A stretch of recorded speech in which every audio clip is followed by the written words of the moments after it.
like some places like Outlook, they only report back to Constant Contact if it was open if you download an image. Or some other people, it's only an open if someone clicked on a link. So you don't want to take your open rate like too drastically. You got to assume if it's pretty consistent over time that people are opening the emails, but it's essentially looking at the action taken.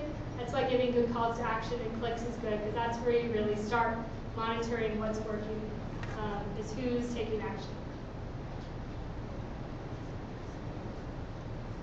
So the clicks, this is the point of when you're splitting up your content into different pieces where they have to click to read more.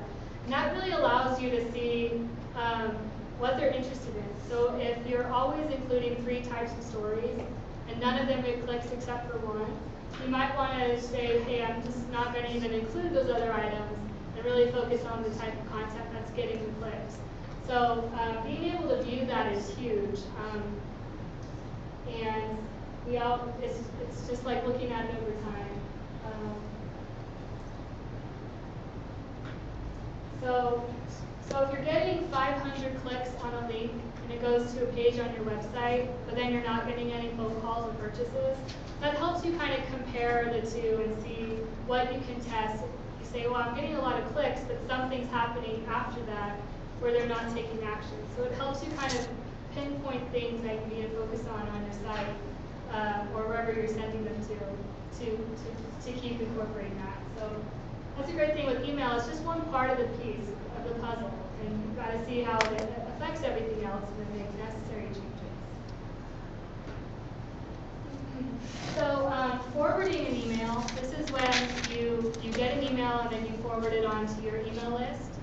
And I seldom do this, but I have done it a couple times. And but obviously, it's when the content's really important, or I think my friends would like it, I'll forward it on. And there's some good best practices you should do when people do forward.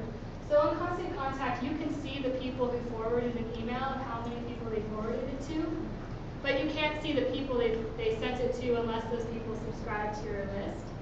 But it's a great idea to thank those people. Send them a personal email. Say, hey, I saw you open our newsletter and you forwarded it on to 50 people. Thank you so much.